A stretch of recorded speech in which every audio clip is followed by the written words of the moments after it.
Hello guys and welcome back to the channel and I hope आप सब लोग काफी ज्यादा अच्छे होंगे। दोस्तों आज की वीडियो में बात करने वाले हैं इंजन्स के बारे में। मैं अगर आपसे क्वेश्चन करूं कि पुराने जमाने में बैलगाड़ी आती थी और घोड़ा गाड़ी आती थी।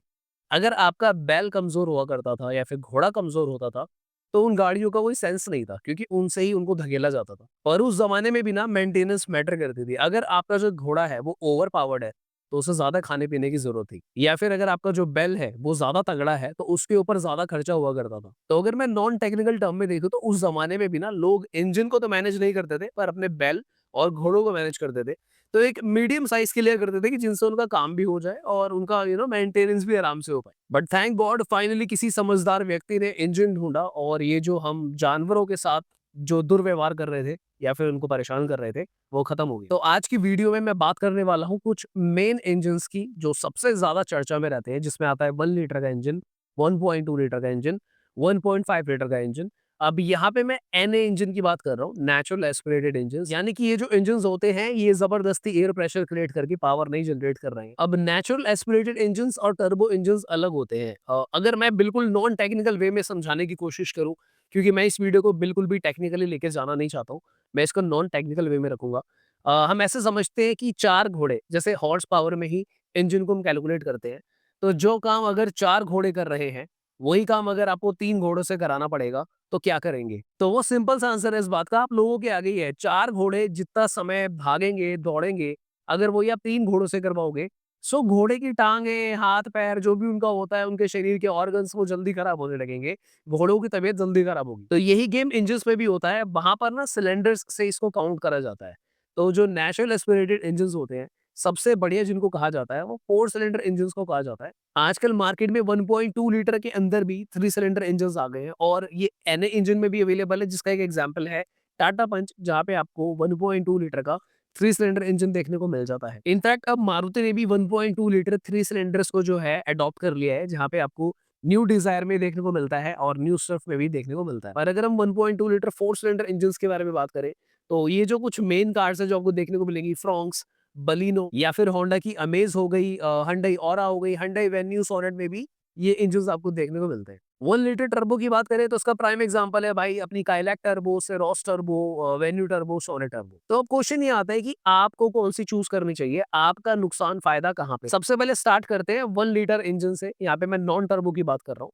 तो 1 लीटर जो कुछ कार्स ऐसी हैं जिनको देखकर मन ललचा जाता है, फॉर एग्जांपल निसान मैग्नाइट आती है जिसके अंदर आपको 1 लीटर इंजन मिलता है और रेनो की काइगर आती है जहाँ पे आपको 1 लीटर का इंजन मिलता है। अब यही 1 लीटर का इंजन आपको ऑल्टो, वैगनर जैसी कार्स में भी देखने को मिल जाता है। इन इंजन्स का सबसे ज़्यादा बेनिफिट दोस्तों तब आता है अगर आपको शहर में ही कार ड्राइव करनी है। फॉर एग्जांपल मेरे पास मान लो निसान की मैग्नाइट है और एक ही शख्स हूँ मैं जो ड्राइव कर रहा हूँ, तो ये बहुत अच्छी माइलेज देगी।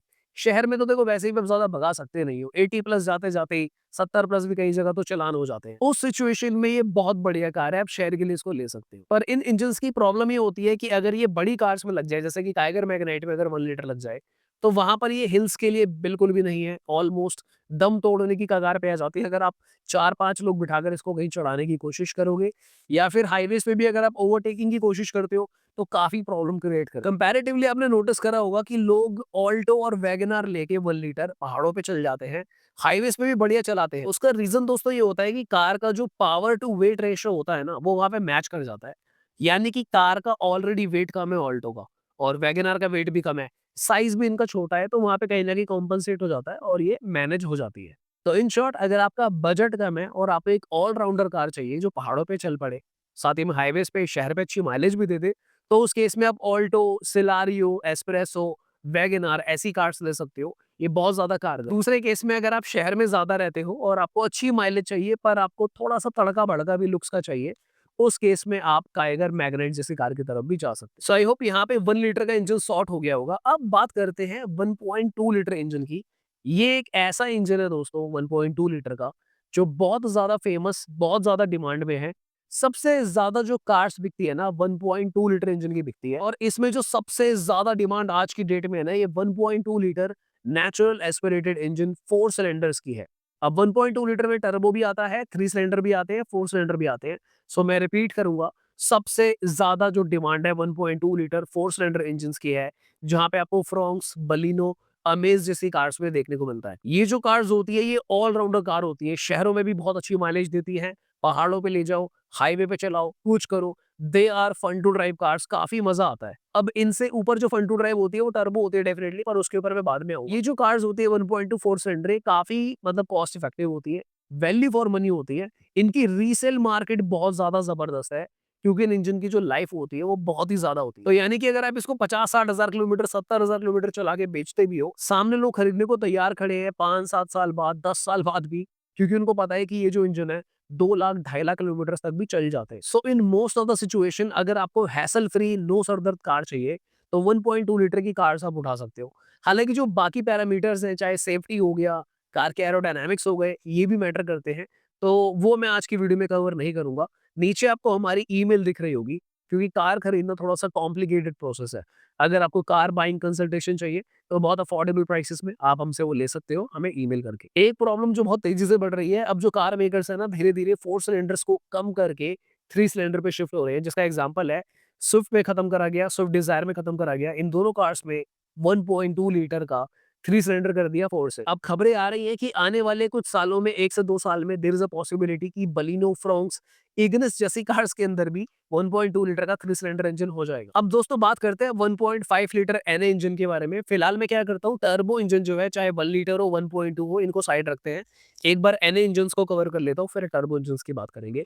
नेक्स्ट जो सबसे ज़्यादा डिमांड में इंजन्स हैं, वो है 1.5 लीटर के 4 सिलेंडर इंजन्स, जिसका प्राइम एग्जांपल आपको देखने को मिलेगा Hyundai Creta, in fact grand Vitara, Maruti Brezza, Kia Seltos, in fact Honda elevate भी। तो ये जो 1.5 लीटर 4 सिलेंडर इंजन्स होते हैं, कई बार कुछ लोगों के मन में क्वेश्चन आता है कि भाई लोग इनको क्यों लेते हैं, वो टर्बो क्यों नहीं ले लेते? तो उसका रीज़न ये होता है कि वो टर्बो ना लेकर नेचुरल एस्पिरेटेड में ही ज़्यादा पावर को अचीव करना चाहते हैं, तो उस केस में बहुत ज़्यादा कारगर होते हैं। ये इंजन्स भी जो है, इनकी लाइफ भी बहुत अच्छी होती है, तमीज़ से अगर आप इन्हें मेंटेन रखें, तो 3 साढ़े 3 लाख किलोमीटर तक भी आप इनको ड्राइव कर सकते हो। इनकी डिमांड भी रीसेल में काफ़ी ज़्यादा है। ज़्यादातर ये जो है थोड़ी बड़ी कार्स में लगे होते हैं।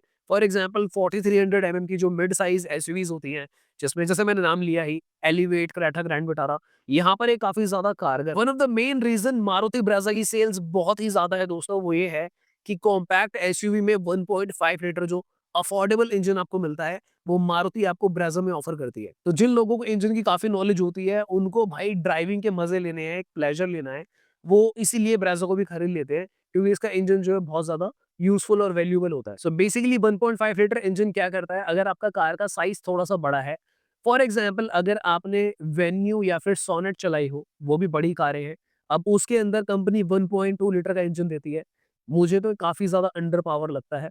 इसीलिए मैं आपको कह रहा था कि जो काइगर और मैग्नाइट है, ये काफ़ी अच्छी कार्स है, पर इनकी सेल कम है, क्योंकि कंपनी उनमें तो 1 लीटर का इंजन लगाकर दे रही है। आप खुद इमेजिन करो, क्या ही उसका पावर टू वेट रेशियो होगा। सो बड़ी कार्स में, 4300 एमएम की कार्स में, मुझे पर्सनली ऐसा लगता है कि कम से कम भी 1500 सीसी का इंजन तो होना ही चाहिए। अगर मैं 1.2 लीटर एनए इंजन की बात करूँ, चाहे 1.5 लीटर एनए इंजन की बात करूँ, जिसे नेचुरल एस्पिरेटेड कहते हैं, ये लॉन्ग रनिंग में ना काफ़ी मतलब इनको मेंटेन करना आसान होता है। इनके पार्ट्स की जो कॉस्ट है, वो भी आपको बहुत इफ़ेक्टिव पड़ती है, और जो इनके ऊपर काम होता है, जो लेबर कॉस्ट आती है, सर्विस कॉस्ट आती है, वो भी आपकी पॉकेट को लेके काफ़ी फ्रेंडली होता है। तो अगर आपको थोड़ी-सी पावरफुल कार चाहिए, यानी कि 5 लोग अगर बैठे हो, आप पहाड़ वगैरह पे चल रहे हो, आपको कार दबी हुई महसूस ना हो, तो उस केस में आप नेचुरल एस्पिरेटेड में 1.5 लीटर इंजन्स की तरफ जा सकते हो। अब नेक्स्ट बात करते हैं टर्बो इंजन्स के बारे में। टर्बो इंजन चाहे 1 लीटर का हो, चाहे 1.2 लीटर का हो, ये काफ़ी ज़्यादा डिमांड में है, क्योंकि काफ़ी ज़्यादा फेमस है। कुछ कंपनीज़ तो इनफैक्ट आपको अल्टरनेट ही नहीं दे रही, ऑप्शन ही नहीं दे रही, जिसके अंदर फॉर एग्ज़ाम्पल अगर हम बात करें टाटा नेक्सॉन की, वहाँ पे आपको एनए इंजन मिलता ही नहीं है। इनफैक्ट अगर किया सेरोस देखें, वहाँ पे भी आपको एनए इंजन नहीं मिलता है। स्कोडा की काइलैक, वो भी आपको एनए इंजन का ऑप्शन देती ही नहीं है। पर कुछ कार्स में आपको एनए और टर्बो दोनों मिलते हैं, जैसे मारुति फ्रॉन्क्स, जहाँ पे आपको टर्बो भी मिलता है, एनए भी मिलता है। वेन्यू सोनेट, जहाँ पे आपको टर्बो भी मिलता है और एनए भी मिलता है। तो कैसे डिसाइड करें कि आपको टर्बो की तरफ जाना चाहिए या फिर नहीं जाना चाहिए? टर्बो इंजन्स की कुछ अच्छी बातें होती हैं, कुछ बुरी बातें भी होती हैं। अच्छी बात ये होती है कि ये काफ़ी अच्छी पावर जो है आपको जनरेट करके देते हैं। अगर हम जनरल सेंस में बात करें, अगर टर्बो कार की रेस हो रही है, चाहे ड्रैग रेस बोल लो, कोई भी रेस बोल लो, नेचुरल एस्पिरेटेड इंजन वाली कार से, तो natural aspirated car most of the cases में हार ही जाएगी।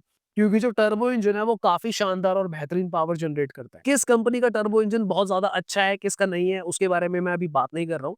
फिलहाल अभी मैं पावर वाइज़ बात कर रहा हूँ कि टर्बो इंजन का क्या यहाँ पे लॉजिक। तो डिसाइड करते हैं कि किनको टर्बो लेना चाहिए, किनको नेचुरल एस्पिरेटेड लेना चाहिए। अगर आप पावर के शौकीन हो, आपको ज़बरदस्त पावर आपकी कार के अंदर चाहिए, यानी कि आपको पिकअप बहुत शानदार चाहिए। गियर शिफ्टिंग के टाइम पे आपको बिल्कुल मतलब ऐसा चाहिए कि भाई पंजा दबाते ही भागती चली जा रही है।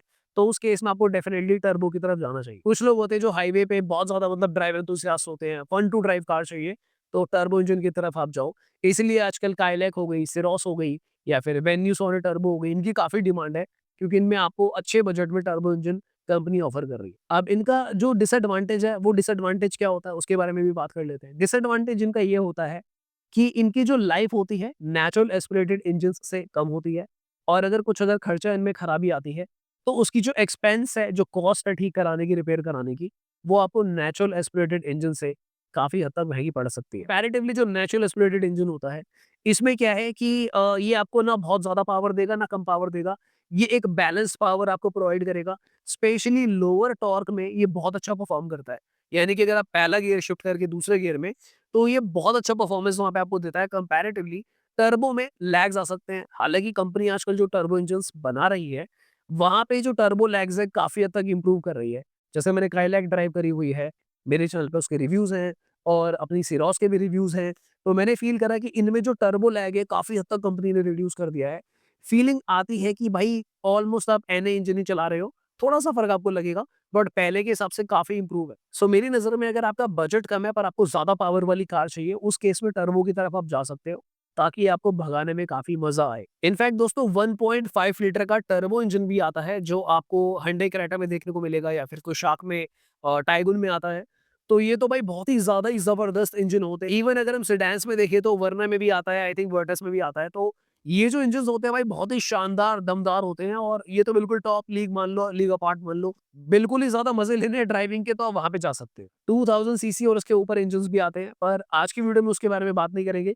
क्योंकि मुझे लगता है जो उतना ऊपर का इंजन ले रहा है तो उसको आई थिंक इंजन की नॉलेज होगी, so that's fine. But in general sense मैं आपको बता देता हूँ, जितनी बड़ी कार होगी आपको उतना बड़ा इंजन चाहिए होगा। अगर आप फॉर्च्यूनर में 1.5 टर्बो भी लगा दो या फिर 1.5 लगा दो, तो आपको मज़ा नहीं आएगा, जो मज़ा आपको बड़े इंजन्स में आएगा। तो जितनी बड़ी कार उतना बड़ा इंजन मेक सेंस, छोटी कार बड़ा इंजन मेक्स मोर सेंस। इसीलिए जो टाइगुन है, टाइगुन 1.5 में ज़्यादा ज़बरदस्त इसलिए भागती है, क्योंकि भाई वो बहुत ज़्यादा पावर जनरेट कर देती है। जर्मन इंजन है और साथ ही में build quality, driving dynamics league apart है तो एक अलग स्वैग है वो। इनफैक्ट टाइगुन ही क्यों, कुछ आपको भी यहाँ पे काउंट कर लो। ऑलराइट गाइस, तो आज की वीडियो में हमने काफ़ी सारी बातें करी। आई होप आपको मज़ा आया होगा और इसी तरह की इन्फॉर्मेटिव वीडियोज़ देखने के लिए या फिर कार कंपैरिजंस को देखने के लिए आप हमारे चैनल को सब्सक्राइब कर सकते हो।